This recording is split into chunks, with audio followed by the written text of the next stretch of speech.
जय श्री कृष्णा सनातनियों, आप सभी का मेरे चैनल बी ब्लेस्ड एस्ट्रो में स्वागत है। मैं पूजा झा। हिंदू धर्म में हर साल फाल्गुन मास की पूर्णिमा तिथि को रंगों का त्योहार होली मनाते हैं। उसके एक दिन पहले की संध्या को होलिका दहन मनाते हैं। उसी प्रकार होली से ठीक 8 दिन पहले होलाष्टक लगता है, जिसको शुभ समय में नहीं गिना जाता है। इसे जले कटे दिन या बुरे दिन कहते हैं। इस समय में लोगों को थोड़े बहुत सावधानी से रहना होता है। इसी के साथ होलिका दहन भी एक बहुत खास महत्वपूर्ण समय होता है, क्योंकि उस दिन होलिका दहन के साथ नकारात्मक शक्तियों का खात्मा होता है और सकारात्मक शक्तियां वापस आती हैं। तो आज इस वीडियो में जानेंगे होली, होलिका दहन और होलाष्टक कब है, होलिका दहन की पूजा कैसे करें जिससे हमारे घर में सुख समृद्धि बनी रहे और गरीबी दरिद्रता का खात्मा हो सके। साथ ही जानेंगे कि होलाष्टक में किन बातों का विशेष ध्यान रखें। तो बने रहेंगे वीडियो के अंत तक और ऐसी जानकारी समय से पहले पाने के लिए हमारे चैनल को सब्सक्राइब करना मत भूलिएगा। तो इस वर्ष 2025 में 7 मार्च शुक्रवार से होलाष्टक प्रारंभ होंगे और होलाष्टक समाप्त होंगे 13 मार्च गुरुवार को, यानी होलिका दहन के दिन।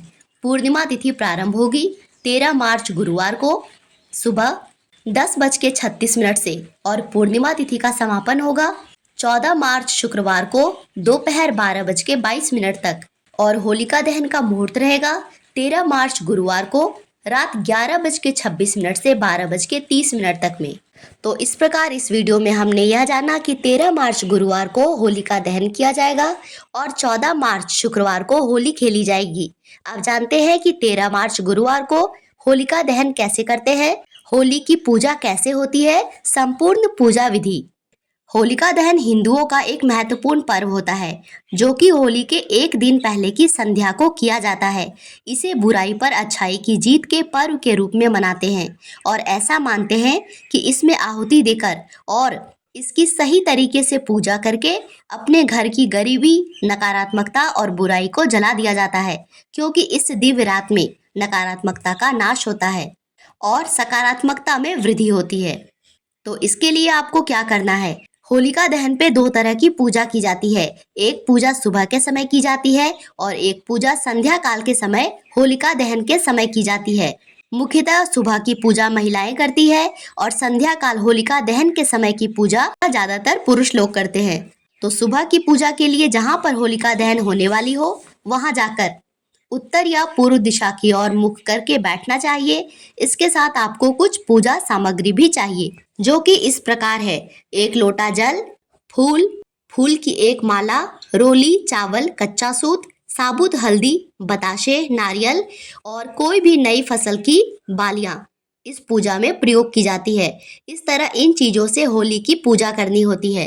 अब जानते हैं विधि। तो जहाँ पर आप होली की पूजा करने के लिए बैठे हैं, उत्तर या पूर्व दिशा की ओर मुख करके वहीं पे जमीन में थोड़ी सी जल डालकर उसको साफ कर ले और उस पर आप किसी भी प्रकार का शुभ चिन्ह बना सकते हैं, जैसे अर्पण बना सकते हैं या स्वास्तिक बना ले। इसके बाद उस पर थोड़े से गोबर के उपले रखे जाते हैं और जो बालियां आप ले गए हैं वो अर्पित करें और इसी के साथ आपने पूजा सामग्री में जो भी सामान लिया है सब उसी जगह पे अर्पित करते जाते हैं और इसके साथ थोड़ी सी गुलाल भी उसी जगह पर अर्पित करते हैं। बताशे, नवेद्य, अक्षत, रोली, कुमकुम, जो भी सामग्री आपके पास है सब अर्पित करें और इसी के साथ अगर आप कुछ लकड़ी वगैरह भी चाहें तो उस होलिका दहन में अर्पित कर सकते हैं। ऐसा करना बहुत शुभ होता है। साथ ही उस पर भी टीका वगैरह कर दीजिए और अब किसी भी लकड़ी में जो अच्छे से बंधी हो उस पर कच्चा सूत बांधकर फेरियां ली जाती है। आप 5, 7 या 11 परिक्रमा अपनी इच्छा अनुसार कर सकते हैं और साथ में मनोकामना भी बोली जाती है। और परिक्रमा पूरी होने के बाद आपके लोटे में जो जल बची है उस जल को भी चारों ओर गिराते हुए एक बार परिक्रमा कर लेते हैं और यह आशीर्वाद लेते हैं कि हमारे घर की होली खुशहाली भरी हो, सुख समृद्धि से भरी हो, सभी लोग स्वस्थ रहें, निरोग रहें। अंत में होली को प्रणाम करके पूजा पूर्ण की जाती है। इस प्रकार होली की पूजा होती है। अब जानते हैं कि होलिका दहन के समय आपको क्या करना चाहिए। शाम के समय जब होलिका दहन हो रही होती है तो उसके पहले जाकर फिर से उत्तर या पूर्व दिशा की ओर मुंह करके बैठ जाना चाहिए और सबसे पहले वहां पर एक दीप प्रज्वलित किया जाता है। उसके बाद आप वहां पर कुछ भोग नैवेद्य भी चढ़ाते हैं, जैसे कि नारियल, बताशा और काले तिल। होलिका दहन में इन सामग्रियों को जरूर अर्पित करना चाहिए। इसी के साथ एक माला बनाई जाती है जो कि गोबर के उपले से बनती है, जिसके बीच में छेद रहता है। इसमें मूंज की रस्सी डालकर माला बनाई जाती है और होलिका में आग लगाने से पहले इस माला को उस पर चढ़ा दिया जाता है। मान्यता है कि इससे के परिवार के सदस्यों पे बुरी नजर नहीं लगती और अगर बुरी नजर लगी होती है तो वह उतर जाती है। कुछ लोग घरों में बने पकवानों का भी भोग लगाते हैं और शाम को गेहूं की बालियां और चने की बालियों को भूना जाता है। तो आप भी पहले वहां दीपक प्रज्वलित करें, अग्नि को प्रणाम करें, भूमि पर जल डालें। इसके बाद अग्नि में गेहूं की बालियां, गोबर के उपले और काले तिल के दाने डालें। अग्नि की परिक्रमा कम से कम 3 बार अवश्य करें। इसके बाद अग्नि को प्रणाम करके अपनी मनोकामना कहें। होलिका की अग्नि की राख से स्वयं का और घर के लोगों का तिलक करें। ऐसा करने से मान्यता है कि वर्ष भर आपके घर में खुशियां बनी रहती है। इसी के साथ अगर आप अपने घर के कूड़े को होलिका की अग्नि में डालते हैं तो ऐसा मानते हैं कि इससे हमारे घर की गरीबी, बीमारी, दोष, रोग, नकारात्मक शक्तियां सभी जल जाती हैं और उन सब का आपके घर से हमेशा के लिए खात्मा हो जाता है। स्वस्थ, दीर्घायु और निरोग रहने के लिए सरसों के तेल और हल्दी को मिला के उबटन बनाते हैं और शरीर पर लगाते हैं और उसको निकाल के उसको भी होलिका की अग्नि में डालते हैं। ऐसा मानते हैं कि इससे वे वर्ष भर स्वस्थ, दीर्घायु और निरोग रहेंगे। अब जानते हैं कि होलिका दहन के दिन कौन कौन से कार्य भूल से भी नहीं करने चाहिए। होलिका दहन के दिन किसी को भी अपने पैसे उधार नहीं देने चाहिए। कोशिश करें कि आप किसी दूसरे के घर का कोई भी सामान ना खाएं। नवविवाहित स्त्री को अपने ससुराल की पहली होलिका दहन नहीं देखनी चाहिए।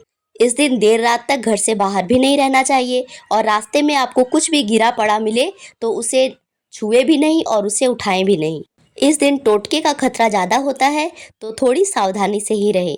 और जैसे कि 7 मार्च से होलाष्टक लग रहा है तो होलाष्टक में भी कुछ ऐसे कार्य हैं जो पूर्णतः वर्जित होते हैं। आइए जानते हैं क्या क्या है वो कार्य। होलाष्टक को अच्छा समय नहीं माना जाता है, इसीलिए इस समय कोशिश करें कोई नया और शुभ कार्य करने की शुरुआत ना करें।